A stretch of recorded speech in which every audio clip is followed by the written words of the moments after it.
In the previous video, we discussed about the problems of drought and water scarcity. When it comes to drought, many people are getting affected by the drought.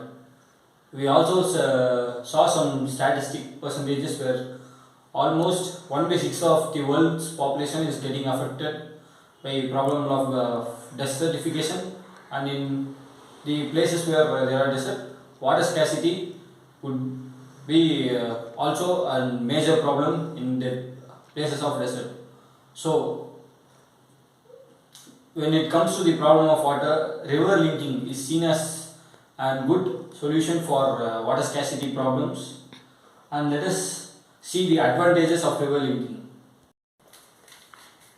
When we see the advantages of river linking, first it solves the problem of flood and droughts by sending the surplus water from the areas which are having the floods to the places where there is no access to or very less access to water, that is deficit area. So it resolves the problem of both the areas by sending the excess water in flood areas, and the drought areas gets water to satisfy their needs. So this river linking makes this possible. Next, it solves the problem of drinking water to a greater extent. Drinking water isn't available for many people, and rivers are sources of drinking water. So when we are doing this project, it would also include the cleaning of rivers, so people would get access to drinking water. Drinking water to a little high extent. And next, the most important thing, river linking would help inland navigation. Inland navigation is a system where how we are traveling in national highways, similarly the seaways within the country can be developed, and this would just require minimum infrastructure, and so the transport could be cheaper. And also now we are facing the crisis of petrol hike, and so if the transport of goods and people from distinct places within the country might happen due to the inland navigation in a cheaper cost, so it could save save the amount of money spent for petrol, also the natural resources used for manufacturing petrol, and it would also help for a greater extent. Next, coming to challenges, firstly we are having the financial constraints, as the projects like river linking needs a huge amount of money. This is a serious problem, as governments might think that they can't afford it. The linking of canals is not only the part when it comes to river linking, also the maintenance and monitoring infrastructure must be there. So even it's a benefit that is built once, it must be maintained for proper working. Next, the next problem is displacement and disruption. When the rivers are linked, the people in the areas where the project is working, or the canals are built, they must search a new place for their livelihood, and this would disturb their normal lifestyle, and so this is a challenge. Another, the most important challenge is the loss of environment and biodiversity.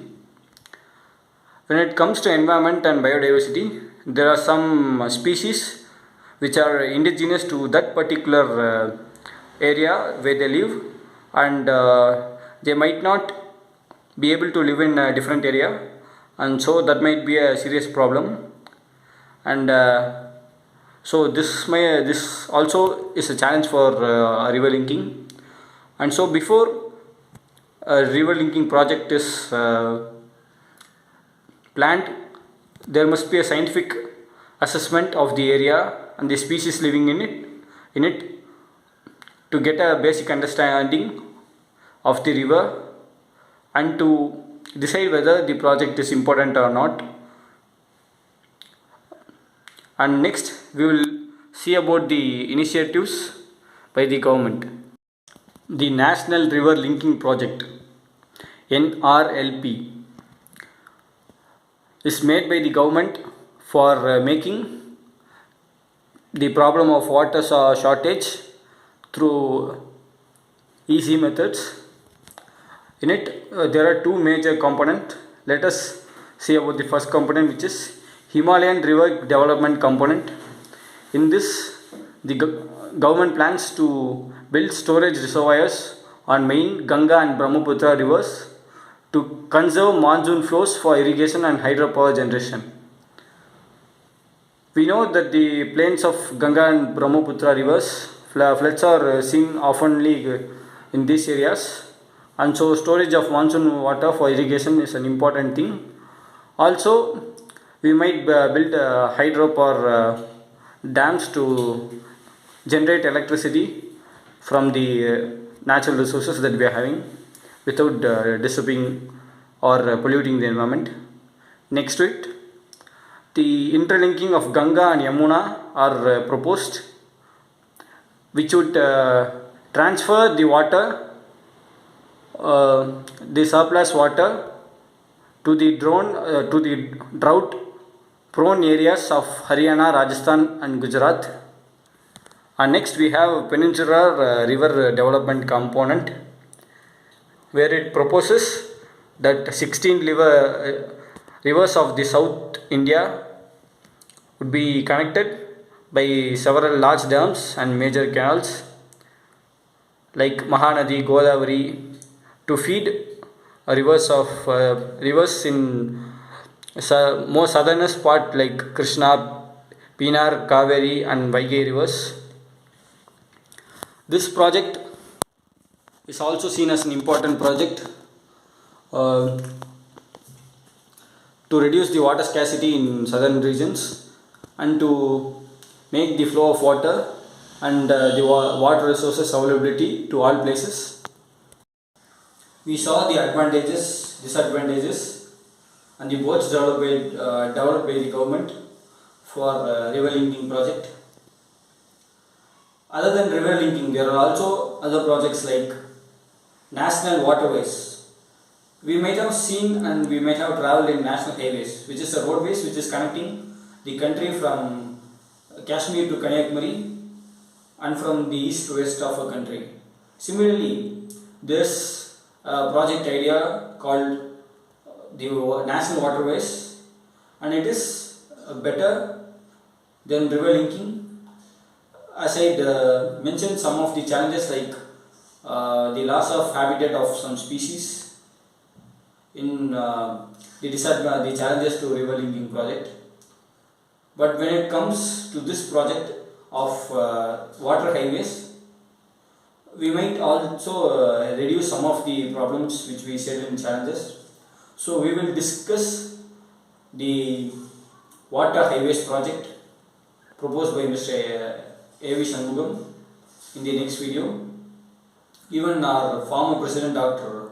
Abdul Kalam was keen to make this project into reality. You might have explored or you might have gained some insights about the river linking project. Thank you.